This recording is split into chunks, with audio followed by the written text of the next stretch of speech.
Olá, alunos do ensino médio, tudo bem com vocês? Meu nome é Denilson Castro, eu sou graduando em História na UESP, a Universidade Estadual do Piauí, e na aula de hoje nós vamos aprender um pouco sobre os Incas.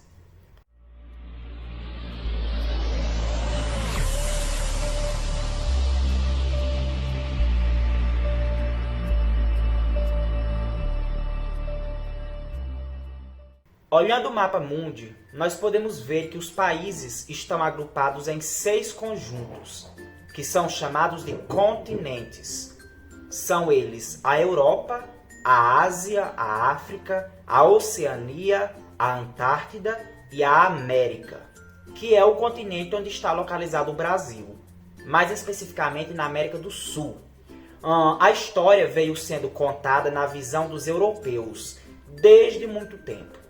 E eles só souberam da existência dessa região, que hoje nós conhecemos como América, no século XV, no ano de 1492, que foi quando Cristóvão Colombo, que era o navegador líder de uma expedição espanhola, desembarcou aqui pela primeira vez.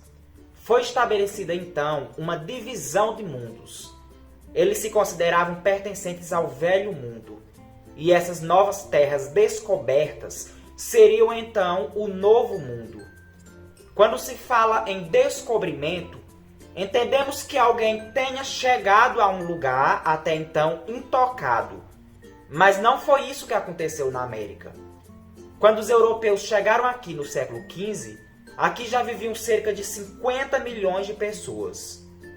Muitos acham que todas as populações que viviam aqui eram tribais, ou seja, sem nenhuma forma de centralização política.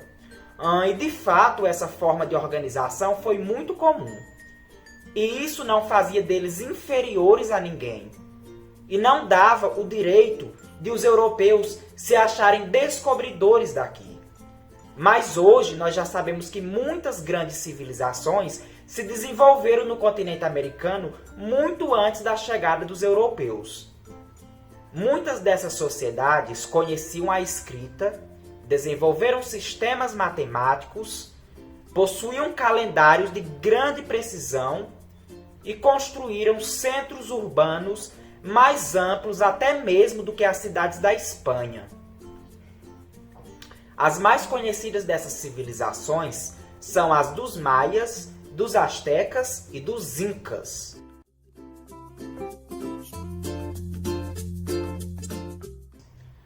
Os Incas faziam parte de uma grande civilização que vivia na Cordilheira dos Andes, com um império que se estendia por territórios hoje correspondentes à parte da Colômbia até o norte do Chile e da Argentina. No século XIII, os Incas se estabeleceram no Vale do Cusco, que era uma região que hoje pertence ao Peru, e que conta com mais de 100 quilômetros de extensão. Esse vale era um local com muita água e com solo fértil, e por isso era considerado um local sagrado pelos Incas, e que servia de base para que eles realizassem muitas construções. Os Incas desenvolveram diferentes técnicas de construção. Eles ergueram cidades planejadas, com ruas largas e pavimentadas, onde geralmente havia uma praça central, templos, armazéns, casas e palácios. Nessas cidades eles também construíram aquedutos que garantiam o abastecimento de água. Na arquitetura inca, era comum a utilização de grandes blocos de rocha nas construções de paredes e muros. Esses blocos eram cortados com instrumentos de cobre e apresentavam encaixes tão precisos que nem era necessário o uso de cimento para uni-los. A região dos Andes apresenta terrenos muito inclinados e por isso os Incas construíam terraços agrícolas. Eles construíam degraus nesses terrenos e plantavam. Esse sistema permitia a produção agrícola nas encostas das montanhas e evitava que os produtos cultivados fossem levados pela erosão causada pelas chuvas. e todos esses terraços eram interligados por canais de irrigação. A agricultura era a base econômica dos incas. Eles cultivavam milho, feijão, batata, algodão, tomate, pimenta, abacaxi, entre outros produtos. Eles também desenvolviam bastante o artesanato, como tecelagem, metalurgia e objetos de cerâmica. Os incas domesticavam lhamas e apalcas, dos quais obtinham carne, leite e lã. Esses animais também serviam como meio de transporte. O Império dos Incas se estendia por mais de 4.000 quilômetros e era a construção de estradas que possibilitava isso. Os Incas construíram uma grande rede de estradas a fim de interligar as regiões do Império. Para facilitar a circulação de mensagens entre diferentes pontos do Império, eles construíram entrepostos nas estradas, distribuídos em intervalos regulares, nos quais ficavam mensageiros chamados chasquis. Quando um chasqui recebia uma mensagem a ser transmitida, ele corria pela estrada até chegar ao próximo entreposto. Então, transmitia a mensagem a outro chasqui, que se encarregava de passá-la adiante, e assim sucessivamente, até que a mensagem chegasse ao seu destino. Os povos dominados pelos Incas pagavam tributos na forma de trabalho. Muitas vezes eram forçados a migrar para regiões determinadas pelos administradores do Império.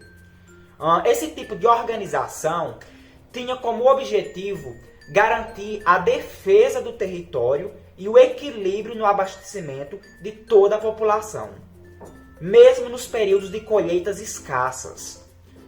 O governo exercia um profundo controle sobre a vida dos governados, mas nem por isso, quando tinham oportunidade, os povos dominados deixavam de oferecer resistência. Por essa razão, o Estado mantinha um eficiente exército. Acredita-se que os Incas dominavam uma população de 7 milhões de pessoas, que pertenciam a mais de 100 grupos étnicos distintos. Ao conquistar um novo território, o imperador Inca se preocupava em manter boas relações com os povos dominados. Por isso, era permitido que eles mantivessem seus chefes locais, desde que jurassem fidelidade ao governante Inca e pagassem tributos ao império.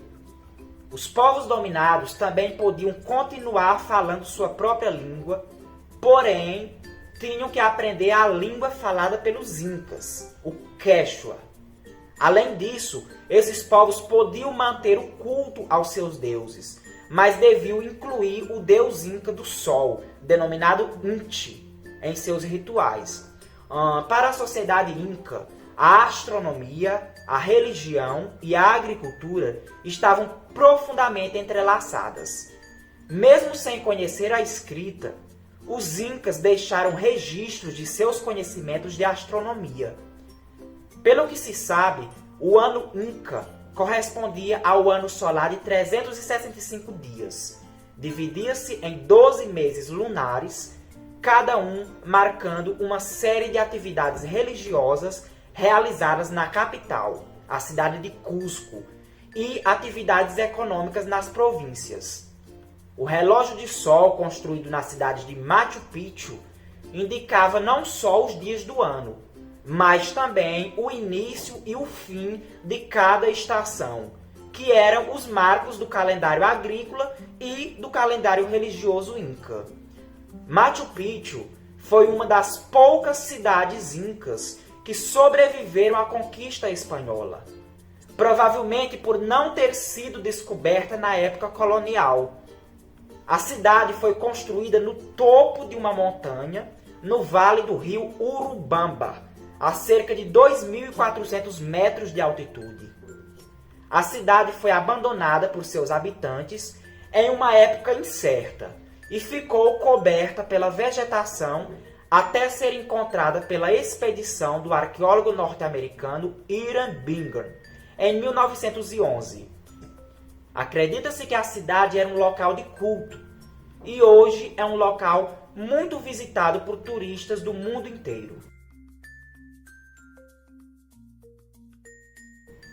Então, essa foi a nossa aula de hoje. Eu espero que vocês tenham gostado.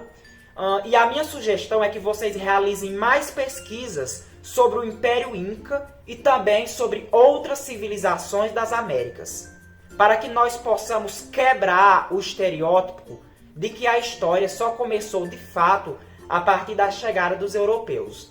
Então, muito obrigado pela atenção e tchau!